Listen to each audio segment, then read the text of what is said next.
The Pacific Northwest.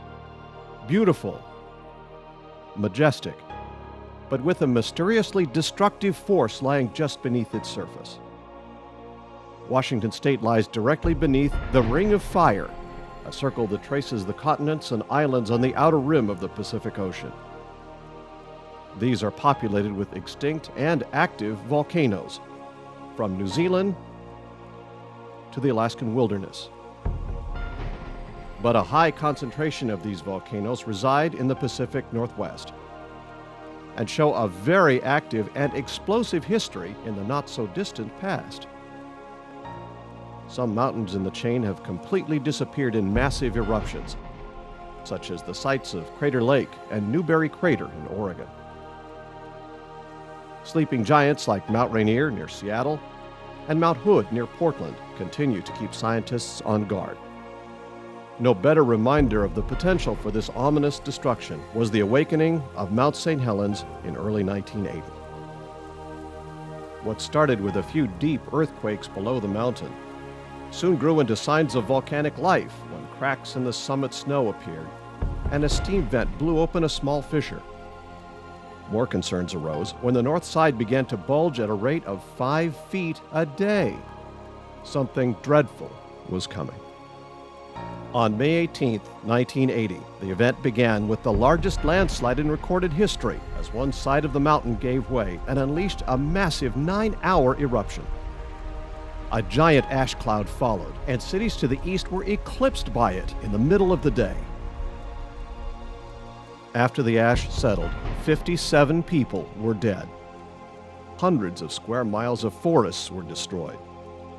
The Toutle River Valley was filled in up to 150 feet in mud and rocks for 14 miles, and the Columbia River was shut down to shipping traffic from ash and mud flows. The United States had never seen such destruction in its history. Eruptions have continued from 1980 to 1986 and 2004 through 2008 as the mountain attempts to rebuild itself, as nature always does. With an event like this, people had no idea how long it would take before this area would return to normal. Some scientists estimated hundreds of years. But nature has a way of recovering more quickly than we first thought. Through massive tree planting efforts, as well as encouraging natural growth in the blast zone, life has come back, and the recovery has been amazing. Hi, and welcome to Mount St. Helens 30 Years of Change. I'm Mark Hendricks. Over the next hour, we'll explore what happened here 30 years ago, its immediate aftermath, and the amazing changes that have occurred here since, some of them with a little bit of human help.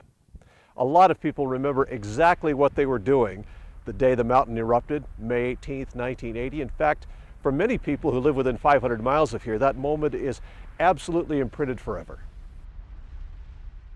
Back before the eruption, these hills were covered with old-growth timber. There were lakes here, cabins, youth camps. A lot of people thought this was paradise. The forest was absolutely gorgeous. And of course the lakes were beautiful because they were all cold glacier fed. The lakes and the rivers were just pristine. You could go along the Toutle River where a stream comes into the Toutle, a little creek, and watch the steelhead go up those little creeks. Well, just a beautiful area, and it's a chance, a lot of city kids would come up during the summer, and that was their first real experience. I'd been up there once, and I'd climbed it in 1978, and so I had seen the area around the volcano from the summit, and obviously amazing for us. The beautiful grandeur of Mount St. Helens has drawn people for decades. As early as the late 1800s, local residents would come up for a leisurely drive through the massive old-growth forests, first by horse, then by automobile.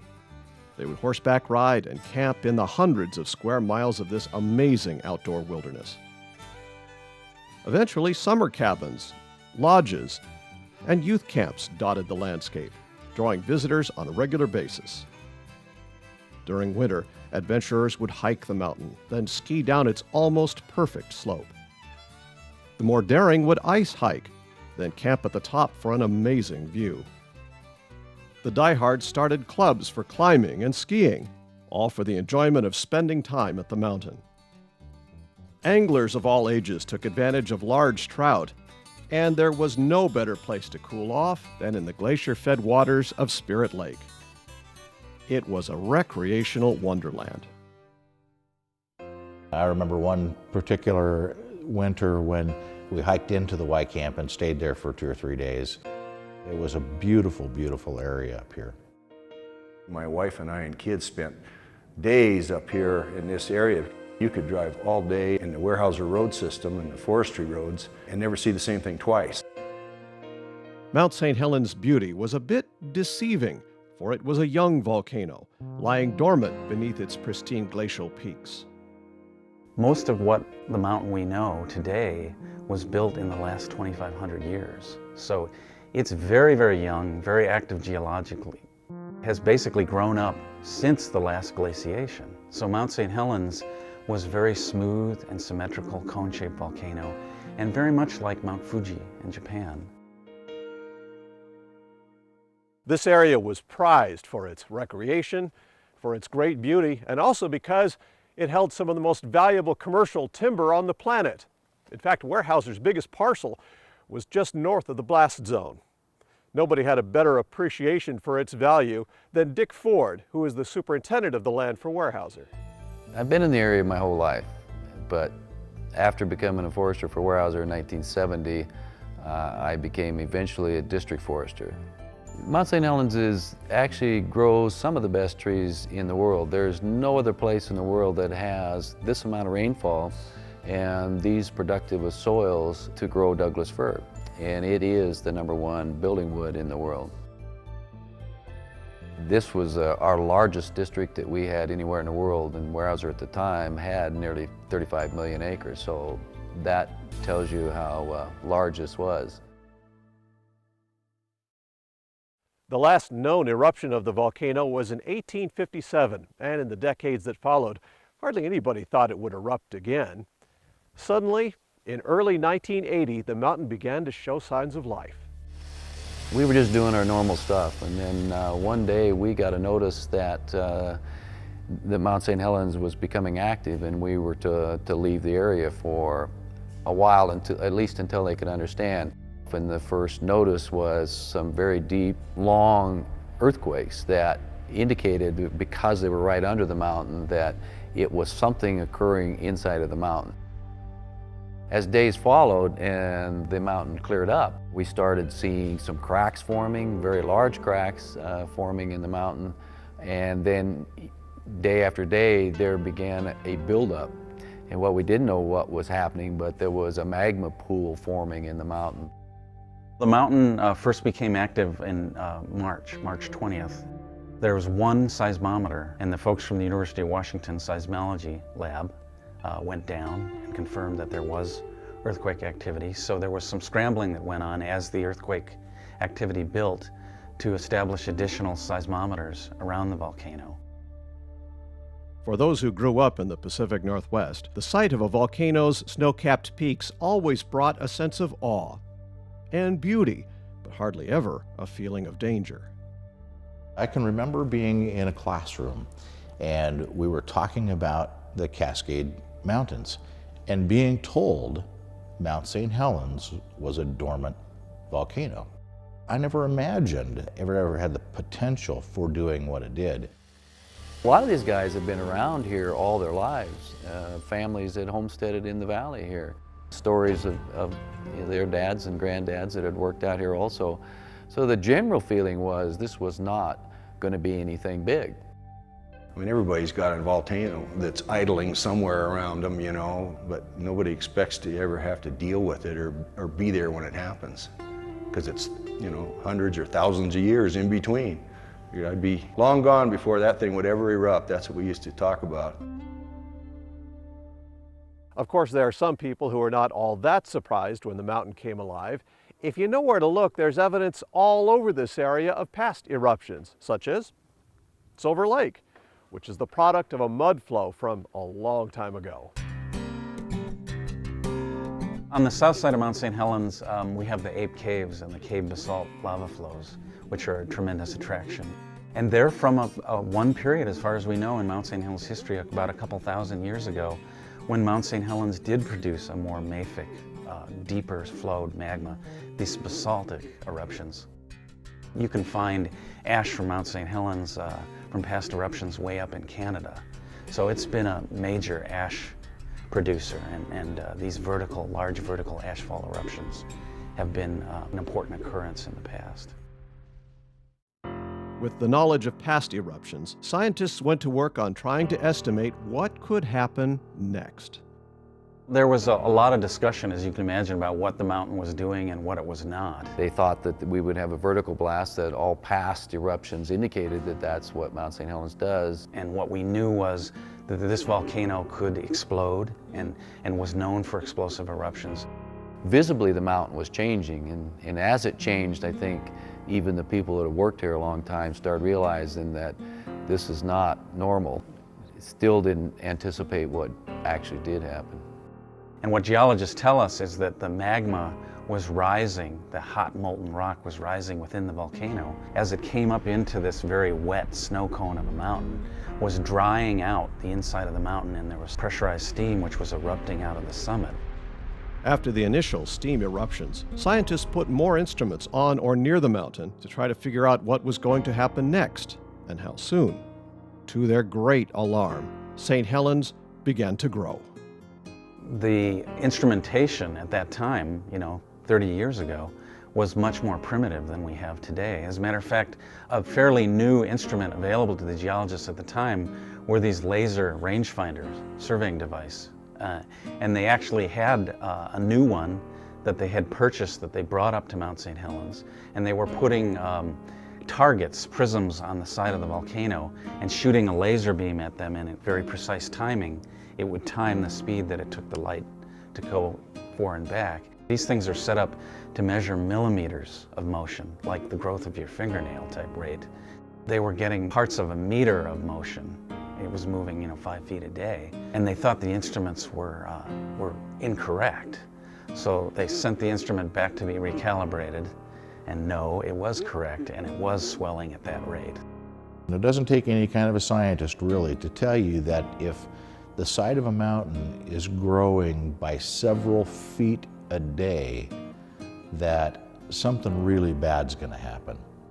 The mountain was being split into two by the rising magma, and this tremendous bulge appeared throughout late March and April, and that ultimately is what collapsed. With imminent danger on a magnitude never seen before, authorities redoubled their efforts to get people out of harm's way. But a few chose to stay despite the danger, most notably Harry Truman. He was a stubborn old guy. He just was going to stay there. It wasn't going to happen, And you either loved him or hated him. Even those outside the red zone were warned of possible danger and to be prepared. Authorities knew the mountain was ready to do something. But what and when was beyond anyone's wildest guess. I think those people who were trying to prepare for the worst case scenario had no idea that their worst case scenario was better than the one that we got. It was a beautiful Sunday morning, May the 18th of 1980, and volcanologist David Johnston was right about here on what is now called Johnston Ridge. Suddenly he radioed in, Vancouver, this is it," as he watched the mountain blow up in front of him. The bulge that formed on the north flank of Mount St. Helens collapsed, and it created a huge landslide. It's actually the largest landslide in recorded history. It basically came down, crashed into Spirit Lake, pushed the water of Spirit Lake out and up into the adjacent peaks. About a 300-foot tall wave of water was displaced out of the lake and traveled about 800 feet up into the mountain. It basically washed up in there and washed back in. The bottom of the lake had been filled with this collapsing mountaintop, so the entire lake was lifted a couple hundred feet in the air. So the current bottom of the lake is above the former surface of the lake. The landslide was traveling fast enough that it went up and over Johnston Ridge and into the valley of South Coldwater Creek.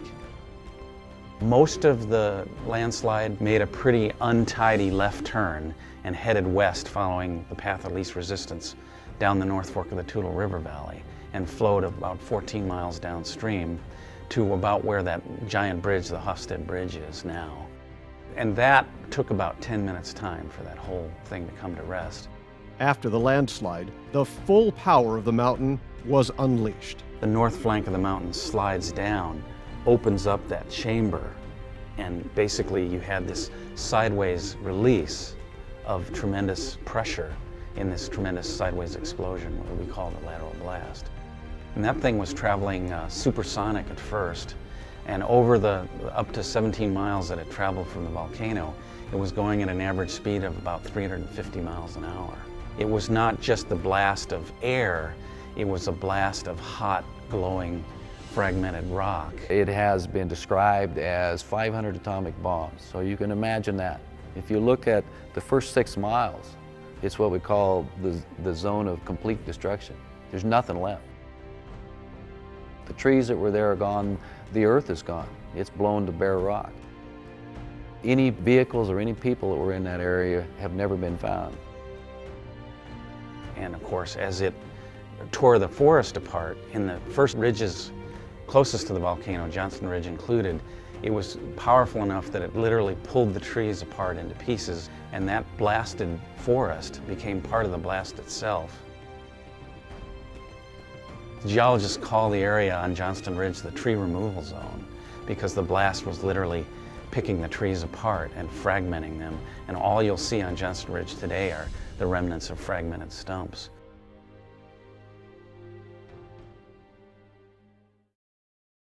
The next 6 miles you have what we call the complete blowdown zone. So the wind was still 200 miles an hour and knocked over every tree standing. It began to slow and began to be following the topography. It, of course, was carrying a lot of fragmented rock with it, so it had weight to it. It was ground hugging and kind of like a roller coaster. It was going up and over the ridges, and so you see the kind of the patterns of the jackstrawed trees laying every which way like needles on a frozen compass, recording the direction of that blast. Then there's another area that's 2 miles or 3 miles past that in what we call the heat-killed zone. It was no longer traveling fast enough to knock the trees over, but it was still hot enough to kill them in a standing condition. So around the outer margins of the blast zone, there's a standing dead forest that kind of marks that last bit of where the blast was traveling along. But it wasn't the end of the eruption, because now the vent was open. He had a direct pipe from the surface down to the magma chamber. And so the mountain began erupting vertically, sending ash up to 12 miles high for about the next 9 hours. And that followed the prevailing wind direction to the northeast, and of course turned day to night in eastern Washington. Even though the devastation was enormous, two things had become apparent about the eruption which kept many out of harm's way. What ended up going across the valley that took out Spirit Lake had come west down the Toutle River Valley. I think it would have inundated Longview, Kelso, Castle Rock, Toutle. The loss of life would have been much, much greater. It was bad enough the way that it was. There's been some estimates of approximately 300 people that would have been, including Weyerhaeuser employees and the contractors that we had out there, that would have been caught in this mess. None of them probably would have survived. It is very fortunate that it happened on Sunday. I would have been here. Once the mountain began to settle down after the initial eruption, scientists got their first close-up look at the devastation, and it was nothing like what they expected. When we first went in there, it was kind of disorienting because so much had changed. The old growth forests that were north, northwest, and northeast of the volcano were gone and had been replaced by a relatively smooth slopes covered with ash. And your initial perception is that everything's dead. I mean, I think President Carter referred to it, he said it makes the moon look like a golf course. And the other thing that was really difficult was scale. You know, these large 3-foot diameter trees were snapped in two. People described them as toothpicks when you were flying in a helicopter. And trying to identify, looking at the Toutle River Valley, where was the highway? Where did that come in at? And, you know, and finding the places where the highway used to go, just covered by walls of mud and debris. Did go up, and I was kind of amazed at the landscape. Camp was covered with, you know, several hundred feet of mud. There was not one green living thing in any direction, zero color. You didn't get to see a brown or a tan. Everything was ash gray. The soils remained in place, although perhaps buried under tephra and ash that was deposited, and then further buried for good measure by pyroclastic flows. These were flows of incandescent pumice up to 800 degrees Celsius. So any biological molecules that were remaining there after the avalanche would have been vaporized and I assume reduced to their component elements or compounds. So nothing biological remained. I did wonder what would grow. I had doubt in my own mind about whether or not we could reforest this, that trees would actually grow up here in my lifetime. We never dreamed that we'd ever see anything in our lifetime come back. Up in the center of the mountain, things were still happening. The initial crater that was observed was pretty smooth looking, and there was a vent in the center of the crater, you know, on the order of hundreds of feet across. And so a series of muffin-like lava domes began to form with this oozing rock coming up to the surface, slow-moving lava flows. With all of the destruction before them, one positive discovery was soon noticed by the scientists and recovery teams. There were, I think, about 120 new lakes and ponds that were formed by the eruption. I think the most remarkable ones were Coldwater Lake and Castle Lake because these were quite large. They were formed by damming streams following the eruption. There was nothing alive in them, but they were clear and clean, and they were bright blue or in some cases emerald green. Those were, to me, potential fishing areas. You know, I was thinking about fishing in the years to come, if they're going to stock those or are the natural fish going to come back up. As a young reporter in 1981, I landed in a news helicopter right over there next to Spirit Lake. There was downed timber everywhere. In fact, the lake was about half full of logs. Nothing alive around us. I have to tell you, it has been absolutely amazing to witness what has happened here over the last 30 years. For everything that's a destructive force, there's also something created. I think as humans, our perspective is to think about what's destroyed in a catastrophe. But really, for an ecosystem, there's no value-based judgment there. The ecosystem starts from where it starts. As we landed and got in there on the ground and began to poke around, it was pretty clear where water had washed the ash away or where a crack had formed in the ash. There were many, many roots of plants that were still alive underneath that layer of ash. And where the ash was washed away by a stream on a stream side or on a steep slope, we began to see sprigs of those roots resprouting.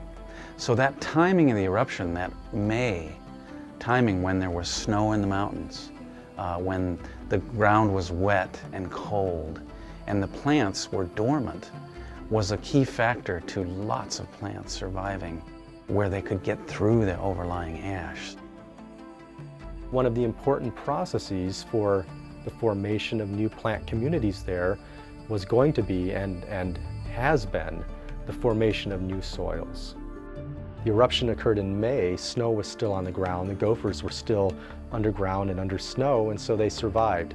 They may not have had a lot to come back up to, but what the gophers ended up doing was they ended up mixing the soil. They ended up bringing old soils to the surface. Those soils included seeds. And so by mixing the volcanic ash with with old soil and with seeds that facilitated the germination and the establishment of plants. What looked lifeless turned out to be anything but lifeless. It's part of the American spirit. You get knocked down, you get up again. But should you go to the trouble of rebuilding a forest if you're at the mercy of a volcano? For Dick Ford and the Forest Service, that was the key question.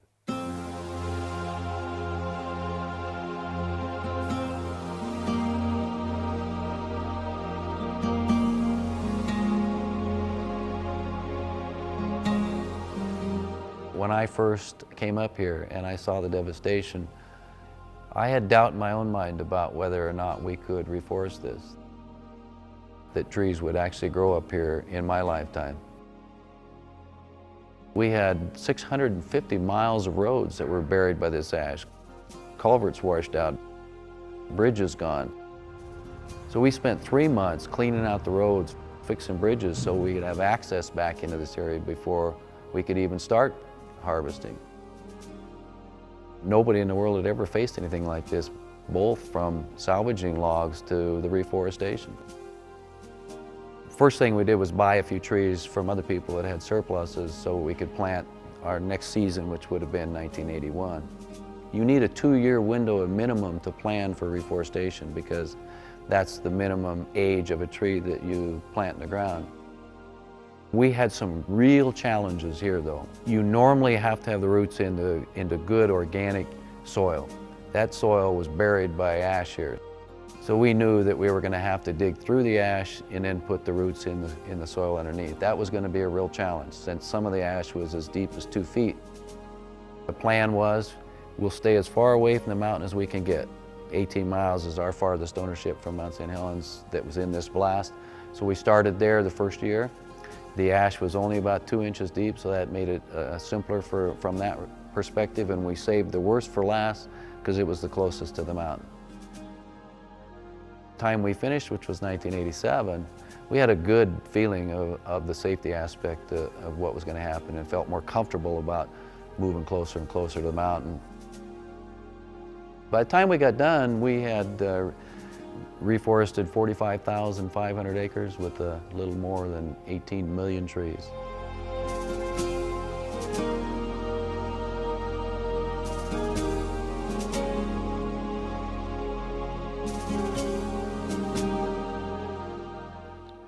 After the volcano stopped erupting and the land around here stabilized, a lot of people wanted to come up here to see what had happened. The problem is the road is out there somewhere, buried under a landslide. And so construction began on a new road. Construction began on the $165 million, 48-mile Spirit Lake Memorial Highway in 1986, after much planning and political maneuvering. The highway had to be built high above the valley floor to prevent it from being covered by another mudflow or landslide down the Toutle River Valley. It was also engineered to withstand earthquakes and future eruptions. In just 5 years, the highway was completed to Coldwater Ridge. One thing that makes this area special is that in 1982, President Ronald Reagan declared the blast zone a national volcanic monument. 110,000 acres were set aside for research, recreation, and education, with the focus on the environment being left to grow back naturally without human intervention. After the Spirit Lake Memorial Highway was completed, county, state, and federal agencies went into action to build 5 visitor centers, from Silver Lake to Hofstede Bluffs, the Forest Learning Center, Coldwater Ridge, and the Johnston Ridge Observatory. Visitors from around the world see firsthand the event history of the eruption and the mountain's recovery.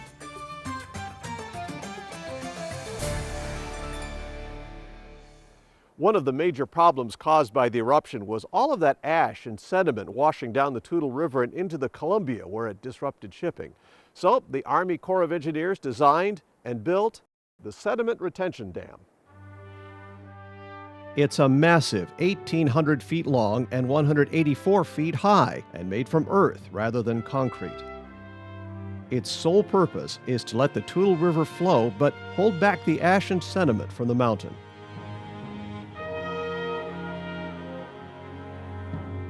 At the 20th anniversary of the eruption, Cowlitz County honored the 57 people who died in the 1980 blast.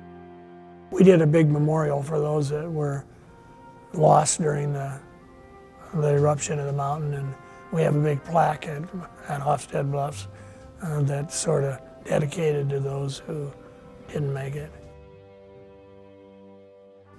So we had a big ceremony there, and we've had several since to kind of celebrate and remember what we had here. After the initial eruption, a lot of people were wondering, when is Mount St. Helens going to erupt again? After all, volcanoes are in a constant process of rebuilding themselves, and Mount St. Helens didn't disappoint.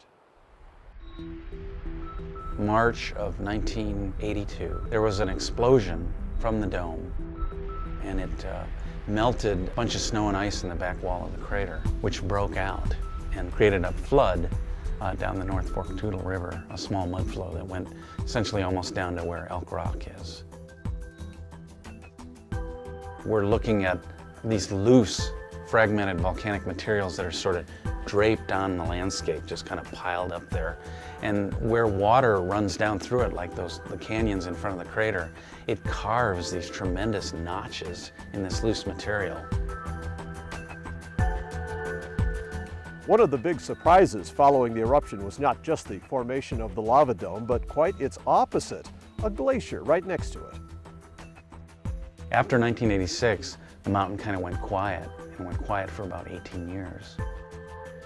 A glacier formed in the crater from the snowfall onto the rim and into the crater.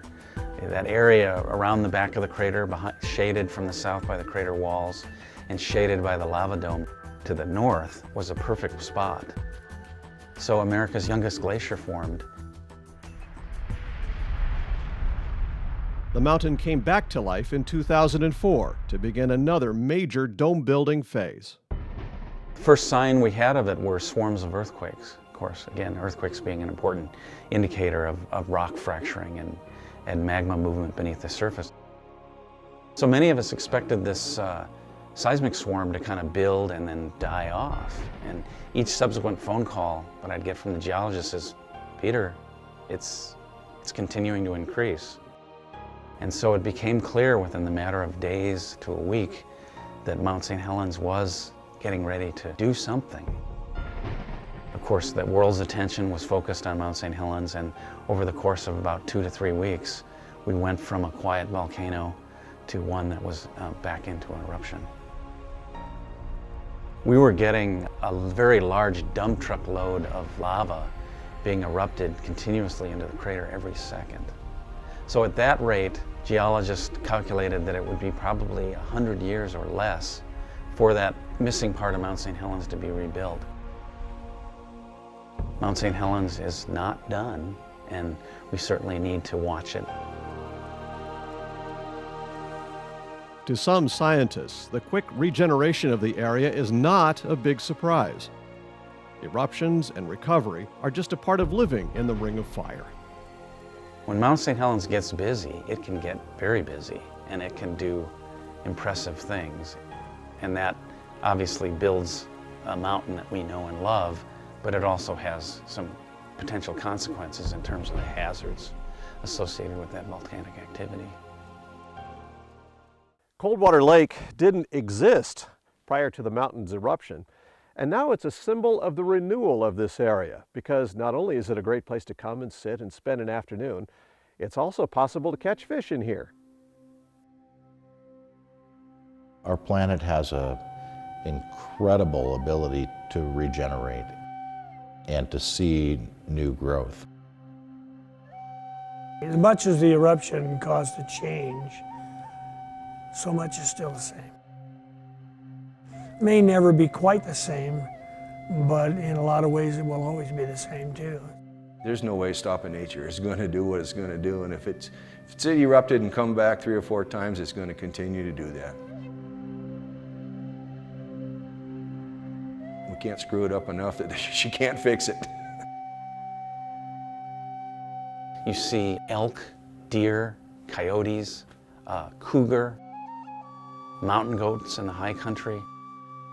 Many of the same species that were there before the eruption are coming back. The area is alive with wildflowers in the summertime. You'll often hear ecologists say, we expected this, it looked like a moonscape, it would take forever. Either I was too ignorant to have those expectations, or I just didn't feel like I had to pin anything on those expectations. I am often awestruck out there. I was when I first arrived, and I continue to be more awestruck than ever 20 years after working there. Many lupins can extract phosphorus from rocks that other plants can't access. It can avoid drought. These soils were very drought tolerant. It can pollinate itself, so it doesn't have to rely on a pollinator finding an isolated plant in that remote landscape. Even an area like Spirit Lake, which saw total destruction both above and below the waterline, has come back to life. Right now there are aquatic plants on the shore of Spirit Lake at the edge of the pumice plain, that is the side closest to the crater. So that certainly brings up the question of why is that happening? And the reason we think that's happening is because nutrients must be coming into the lake from the pumice plain. We think that that probably reveals that there's a striking link between the development of a new terrestrial plant community and what goes on in the lake at the edge of that community. You just never dreamed that there'd ever be anything alive in that lake ever again. And geez, they're recording 4 and 5 pound rainbows in there now. So everything comes back.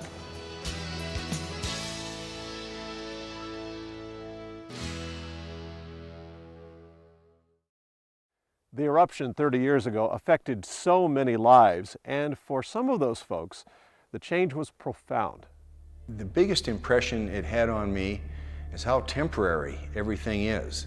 Not only life, but everything that you can see and everything that you're used to, how fast it can be gone. And you can only have a memory of what you never, ever would have suspected would ever go away. Just do what you really want to do it when you can. If you can retire early, do it. Don't stay there to get the last dollar and then die 2 years later. Just do it right now while you got a chance, because we're so temporary. The 1980 eruption is one of those things in my life that I compare to having children.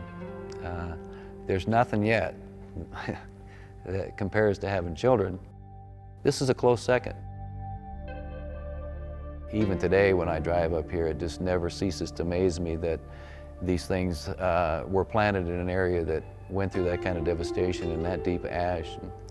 It makes me proud, and I'm sure that everybody at Weyerhaeuser's proud of what they've done here. I wonder sometimes, looking back on it, why me?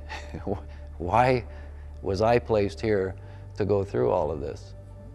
I'm very proud of what's happened here.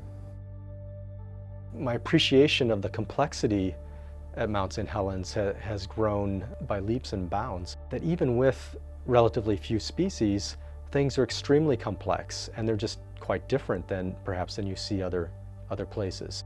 My appreciation for how complex even relatively simple systems are has really grown.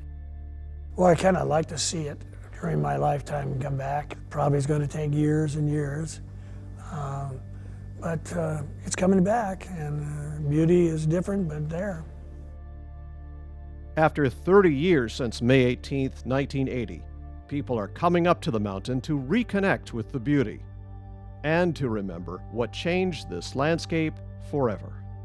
They're reminded of the devastation that was brought on by it, and they're amazed by the beauty that is coming out of that devastation. If you want to see a good example of the way that life takes care of itself, this is a great place for it. People that haven't seen it really need to do that. It really opens your eyes to nature, the beauty of nature, and also the power of nature and what it can do to one's life. You don't realize that you have so much beauty and power right here, right locally. And people need to, local people, I think, ought to take advantage as well. The earth is always changing, and as Mount St. Helens has shown us, this could be a place of great devastation and of great beauty. You really ought to get up here and see it sometime. Thank you for watching.